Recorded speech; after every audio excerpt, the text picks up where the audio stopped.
Where are you in terms of your studies? Are you finished, aren't you? No, I'm I'm in the process of finishing, so I do have the hope that before the year ends, I will have handed in, but it might be early next year. But like, I'm not even wanting to contemplate that. I sat Yeah, there last New Year's Eve and thought like next year I will not sit in the same like, oh God, I still have this on my back. And, um, yeah. Um, how long is it that you have handed in? That you have? yeah. So I had my Viva in December 2019. Right. And then I had some minor corrections. So I handed it in January 2020 and got the award in February, I think it was 2020. Yeah. Right. So just before COVID hit us. Yeah, it was just like just in time. Yeah. Wow. So I was actually in Bedfordshire and doing the Viva physically. Yeah. Which was a nice experience. Yes. I'm glad I got to do that. It was special. Yeah. We didn't see the Viva, but we came in at the end of the Viva of. Pardon? No, I didn't say anything. No. Oh, I see. Oh God, I forgot his name. Our Dutch colleague. Was he in your cohort? Maybe. No. I have a blank for the name. It's anyway. Yeah. So when did you start? Who was in your cohort? So I started September 2015, and we were actually 12 people. Right. Yeah. And then people just fell off. Some didn't pass the progression points, and we ended up being 5 people. That was Beverly, Fiona, David, Francisco from Argentina, and myself. And we spent a lot of time together. We visited each other. They've been here to Norway with me. Nice. They've been here twice, actually. Yeah. Once here at my house and once in the mountains. And we have been to Bev's house also several times. So we've stayed in touch and supported each other a lot. Nice. And still, I imagine that you're still then. Yeah, we still have 2 who haven't had their Viva yet. I see. Okay. Yeah. I imagine some COVID related. Yeah, and Brexit. Yes. Yeah. So, yeah. Yeah. So sorry. Go on. No, so if Gail, is there like special things she wanted us to talk about, or she had suggested a couple of questions to start off with, yeah. So maybe I think some of them are really nice questions to get inspired by. And okay, let's go for it. I guess so. You being based in Norway, how did you hear about it? How did you come to find yourself all of a sudden in this doctorate course? Yeah, it's my background is organizations, and I have worked as an organizational consultant. I've been employed in public and private sector, both in the UK and in Norway. I used to live in the UK. I lived there for 9 years. I took my first degrees there, and I worked there for 5 years. And then I was interested at that point in life now to deepen my knowledge. I had worked internationally with systemic thinking in organizations and ran courses on that. So I wanted to sort of go behind the scenes a bit and deepen my theoretical understanding, and also to sort of expand on the change perspective. So my doctorate ended up being about so what we see in public and private sector is change processes still very much sort of dominated by Kurt Lewin and people like that.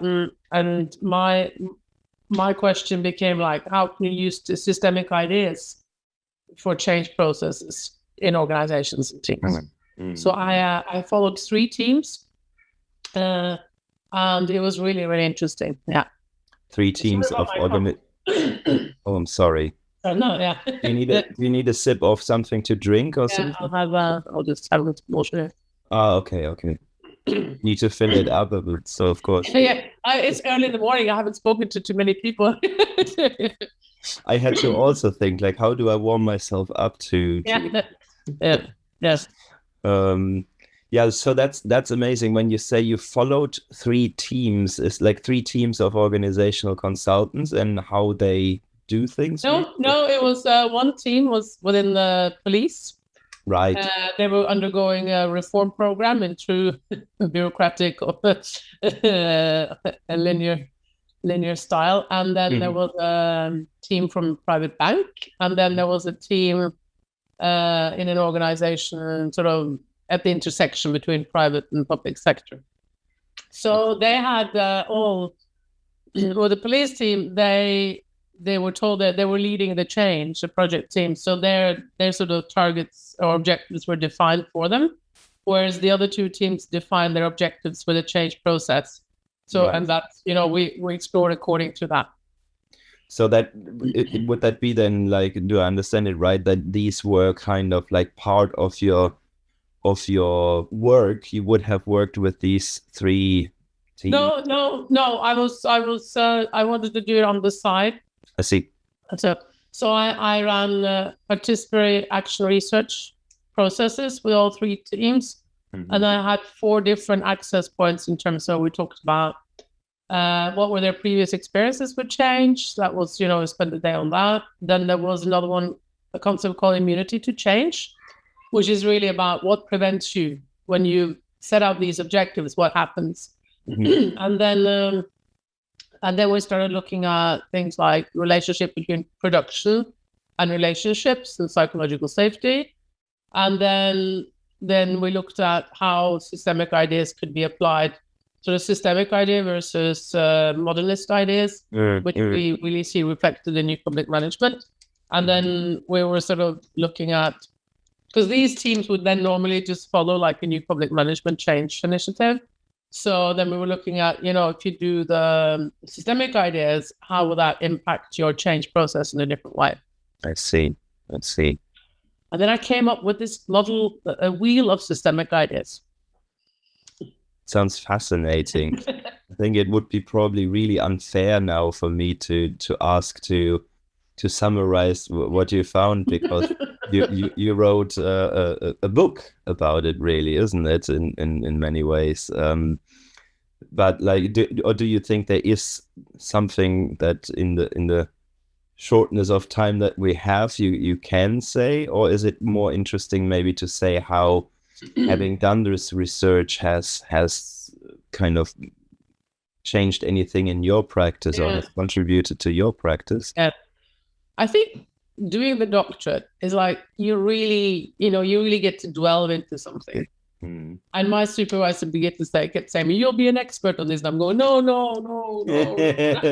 And I do notice now I can stand quite tall with talking about this. So it has it's given me a platform.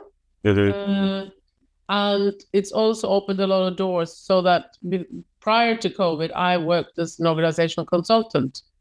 And now I'm full-time employed by the Norwegian Police University College. Right. So I know I wouldn't have had that job if it hadn't been for the doctorate. Yeah. So because they're really, they're really putting the expectations high up in terms of the, your documentation and that. Yeah. So it's, for me, the doctorate has been a process of really going deep into a field that I have always been interested in, and it's given me a platform and a deeper understanding. And I find that I do a lot of presentations on the findings, and it's really, really well received. Yeah. So that's fun. And then, as I just said, it's also opened up doors into a professional career that I wouldn't otherwise have had. The interesting piece now, because our work at Beds is like monolithical, we write one piece, and in Norway they write articles. So now I'm getting to grips with writing articles to be published. So I find that a bit of a challenge. So I just had my first desk rejection, and now I'm sending off another one. So we'll see how it goes. Yeah. That process can be painful, isn't it? Yeah. This is like, it's not personal. No, but it always. But it would be nice. It would be nice to get something published. Yes. Yeah. Wow. And if you, I mean, like you say, you were an organizational consultant before, in some ways you're still, but I guess like something has changed in how you see your own practice, would you say? That's interesting you saying that. I don't know if this is because of COVID, because of my transition or my age or whatever, but I teach police officers, leaders. Yeah. So you can say that I'm still using my practical insights in terms of applying both my findings and my other work. And I do speak to police in different contexts and outside. What I'm finding, to answer your question, is I'm not that keen on going on in a training or facilitating the processes anymore. It's more like it's more like here, check out your assumptions. How do you know that you know? I'm more keen on the reflexivity and also reflections. I'm more keen on that aspect. My ambition now is to bring in systemic practice research methodology into the police research. Because if you say autoethnography to them, they will laugh, Yes. Yeah. So that's where I'm sort of thinking I will go with it. The remainder of my career is really to introduce more systemic practice research into this sector. Yeah. Oh, so in a way that I almost imagine a police officer, or say a police leader, to think themselves already a bit more in systemic ways. Yeah. And it's actually quite big. So next week I'm speaking to all the investigators in Norway. Mm-hmm. Police Big one. On a conference, and they have these like really bureaucratic, really hierarchical, blah, blah, blah. Mm-hmm. So I'm talking about, where all those ideas come from. They're not the truth, as we know, I know the cast and everyone. And then I'm sort of taking them through a historic timeline, bringing us up to systemic ideas, and then talking about how using systemic ideas can impact how they investigate, how they put together investigation teams, how they dare to challenge each other, and all those things. And I also have two colleagues with me who actually are investigators, so they're also going to talk about how using the systemic ideas have changed how they work. Oh, so wow. When I tell you like this, is kind of cool. Yes. Well, it's I can't remember who said that, but somebody said change is something that happens one conversation at a time, isn't it? Yeah, absolutely. Fantastic. So yeah. Wow. It's a bit like going into the lion's den, but then again, I'm also, it's interesting. There's something shifted this autumn. I'm getting several requests from police teams around Norway to come and do sessions with them. So it's there's something in the air. Yeah. Yes. Yeah. Oh, how wonderful! That's big. I mean, like, I tend to sometimes think I teach social workers, and I say this is not just a theory. This is kind of like a view of life, everything in the universe, isn't it? And thinking like now, this is so wonderful that there is police officers who are probably very prone to thinking A leads to B, and that's the causality, to think like, how might I be part of the problem, for example, or something. If you in the police context, just A leads to B, and very soon you can go down a road where there's point of no return. So you haven't explored all the other options. Yeah. So I might provoke some people, and I don't know. We'll see. It sounds fascinating. It's amazing. Talking of ideas, where do the ideas come from? Where did, I suppose, your ideas come from? What were the biggest, I suppose, influences or influencers for your doctorate? Which textual friends did you keep coming back to? Oh, I love that question. My textual friends. The mate.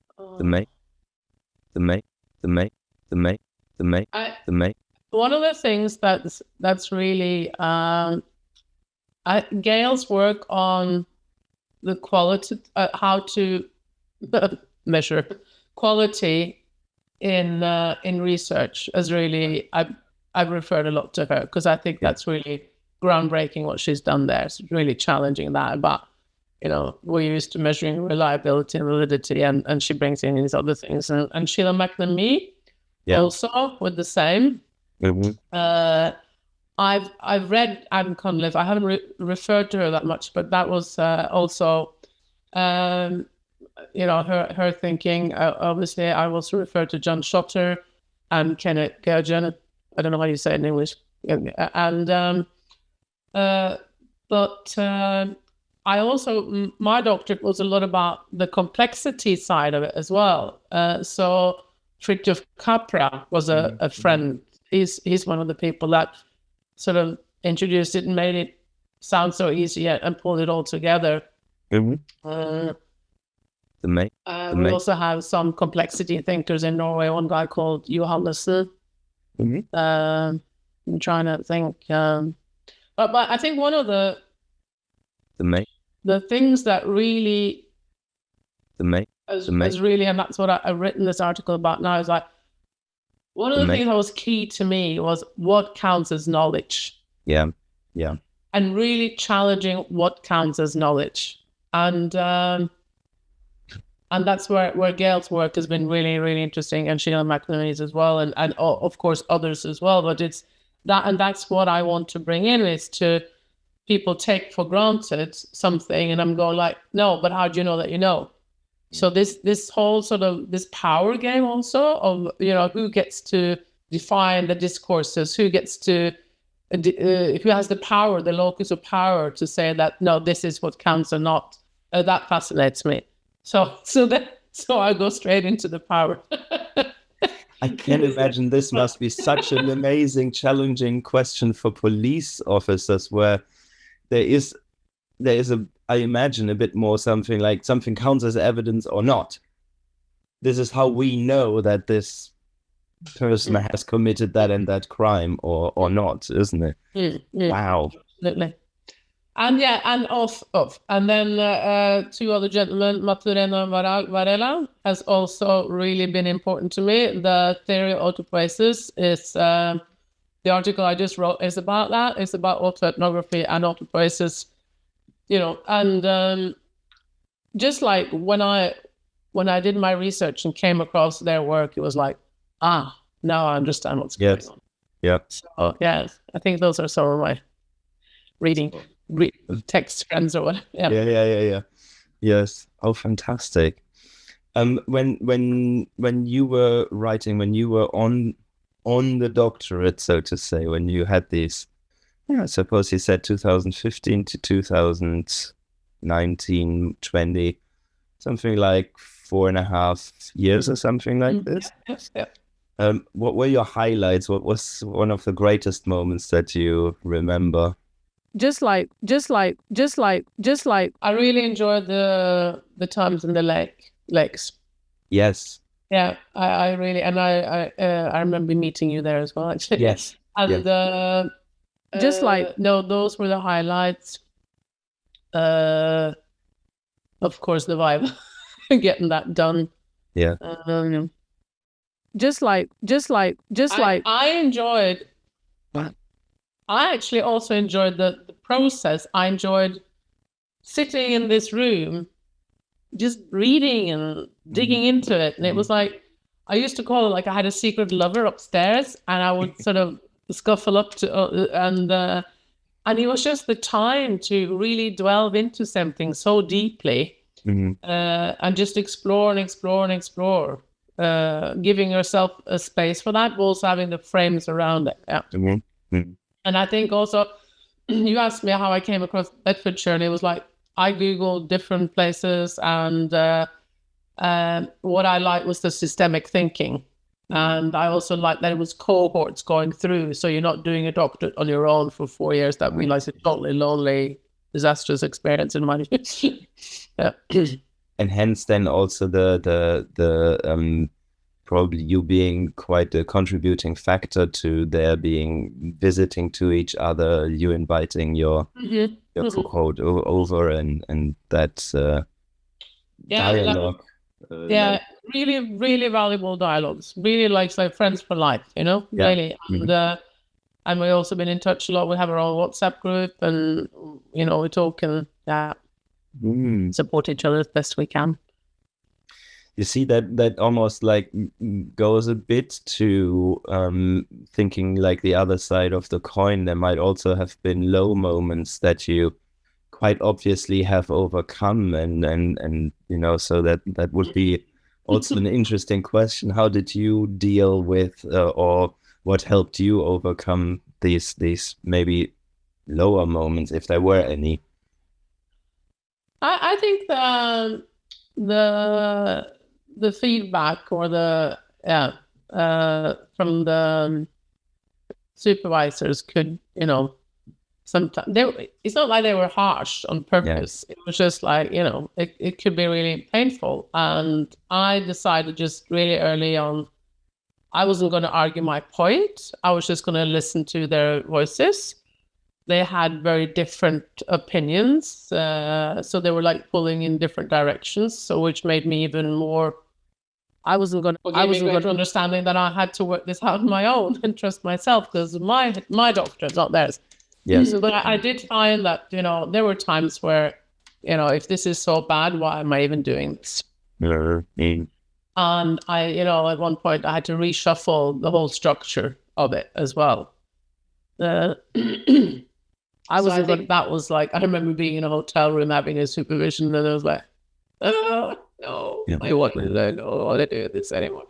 But I knew I would finish.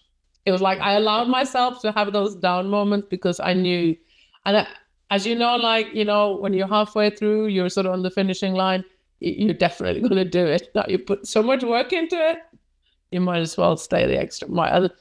And also, you do your viva, and they're going to give you feedback anyway, and just take the feedback and go back in and put it right. Yeah. I wasn't going to. And now I just imagine, but like there might also well be other things that helped kind of keep you taking over in these more maybe more difficult moments. But I imagine like your tight-knit cohort has had something to do, the kind of support. Yeah, and I think a lot of support from home. Yeah. And I'm a person, I just love to reflect and think and throw ideas around, and I think an important message to get with this is also what a personal journey it is. And I wasn't prepared for that personal change journey. Yeah. And I think that is actually, I wasn't going like, when I came into the program, I was a modernist in my head and a social constructionist at heart. Yeah. And to me, I was almost like physically ill at times, because it was turning my what's right, what's wrong, what counts, what's true, what's knowledge. It turned my whole belief system upside down. But I know that I have a different background coming in that a lot of the other students have. So the personal transformation was like one of the, I think, most amazing effects that I wasn't prepared for. I didn't think about it at all. How would your nearest and dearest describe how you have changed? I think, I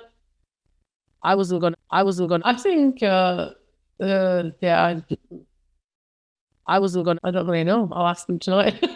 No, I think I've become more academic. Mm-hmm. I still try, I call myself a reluctant academic, but I have become more meticulous about things. And So both my son and daughter, they have taken their master's degree, so I've been able to support them more. So I think that's a benefit that they've seen. I think I'm more. I think the way the word isn't argue, but the way I sort of question things or things into perspective might be different, probably more illuminated than earlier. Yeah. Wow. I'm aware that you had suggested till 9:30. So I don't want to cut into important things that you have to do. But I love talking to you and love hearing that. I'm at this moment where hopefully I'm handing in soon, hopefully having a viva that goes all right and all those things. And one of the things that I'm coming, like maybe more people on the program from the systemic psychotherapy background, but have a huge interest in this organizational work, this organizational consultancy work. And it's kind of a new world that is not so easy to go into. So if it's okay, I might at some point like to contact you again and get some tips and tricks or even offer my time to join you on something, just to kind of get a bit of an insight. But that's that or you can keep me in mind if you say that. I wouldn't mind having a little sidekick for something. Okay, thank you. And what an amazing journey. So thanks for that. Thanks for your time for this little interview now. Thank you, Mark. I really enjoyed it. It's like with these kind of conversations, we end up reflecting in a way. It gives us space and for reflection. That to me is a gift in itself. So thank you for giving me this gift. And hopefully we will see each other next year in the lakes. Oh yes, absolutely. Hopefully there is soon some more in-person stuff again, isn't it? Yeah. So thank you. Best of luck. You can do this. I can do it. I can do it. Yeah. Thank you very much, Anna. Take care. Thank you. Bye-bye. Bye. Bye.